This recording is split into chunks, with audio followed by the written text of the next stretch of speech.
मध्य प्रदेश के मंदसौर शहर में शिवना नदी के तट पर अष्टमुखी भगवान पशुपतिनाथ विराजित हैं। भगवान महादेव की इस प्रतिमा का सौंदर्य अपने आप में अनूठा है। नेपाल के पशुपतिनाथ में 4 मुख की प्रतिमा है, जबकि मंदसौर में प्रतिमा अष्टमुखी है।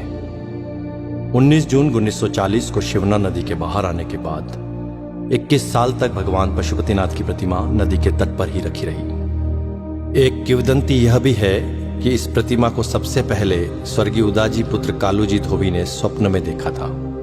उन्होंने यह बात बाबू शिवदर्शन जी अग्रवाल को बताई। तब बाबूजी और मंदसौर के नागरिकों के द्वारा प्रतिमा को 14 जोड़ी बैलगाड़ी से महादेव घाट की ओर ले जाया गया। प्रतिमा को नदी के उस कोने से इस कोने पर जब ले जाया जा रहा था, तब एक चमत्कार हुआ। प्रतिमा जैसे नदी से दूर जाना ही नहीं चाह रही थी। जिस जगह आज प्रतिमा स्थापित है, यह वही जगह है जहां से वह हिली ही नहीं। आज उस जगह पर भगवान पशुपतिनाथ का विशालकाय मंदिर स्थापित है। उसके पश्चात 21 वर्षों तक बाबूजी ने प्रतिमा का संरक्षण व सेवा की। बाद में चैतन्य आश्रम के स्वामी प्रत्यक्षानंद महाराज ने 23 नवंबर 1961 को इसकी प्राण प्रतिष्ठा की। 27 नवंबर को मूर्ति का नामकरण पशुपतिनाथ कर दिया गया। उसके बाद भव्य मंदिर का निर्माण शुरू हुआ। प्रतिमा का इतिहास। माना जाता है कि प्रतिमा का निर्माण विक्रम संवत 575 ईस्वी में सम्राट यशोधर्मन की हुणों पर विजय के आसपास का है। संभवतः मूर्ति भंजकों से रक्षा के लिए इसे शिवना नदी में दबा दिया गया था। अनुमान के अनुसार अज्ञात कलाकार ने प्रतिमा के ऊपर के 4 मुख पूरी तरह बना दिए थे, जबकि नीचे के 4 मुख निर्माणाधीन थे। ऐसी है यह प्रतिमा। प्रतिमा के 8 मुख हैं। ऊंचाई 7.3 फीट है। इसकी गोलाई 11.3 फीट है और इसका वजन लगभग 46 क्विंटल है। प्रतिमा के 8 मुखों का नामकरण भगवान शिव के अष्ट तत्व के अनुसार है।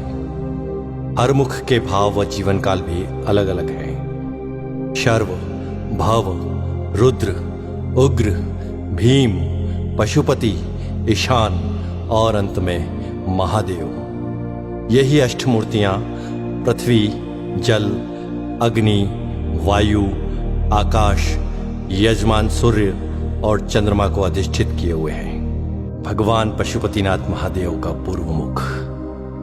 पूर्व मुख जीवन की बाल्यावस्था का प्रतीक है।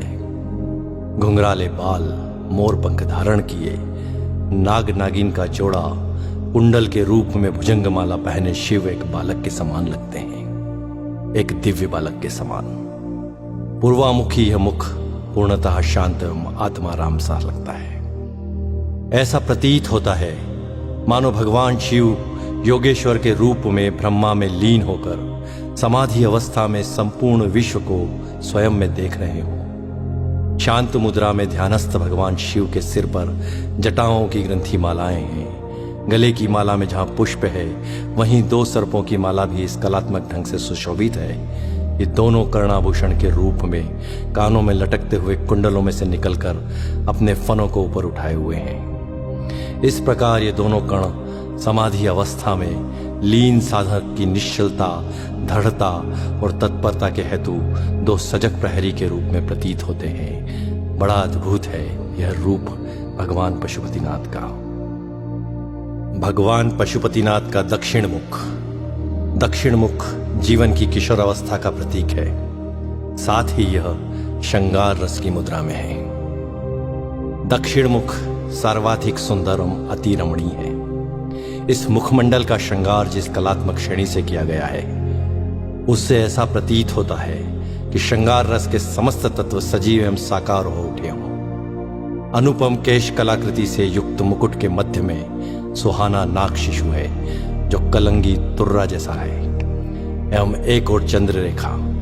यह सामंजस्य मुख की अलौकिक सुंदरता में अभिवृद्धि कर रहा है।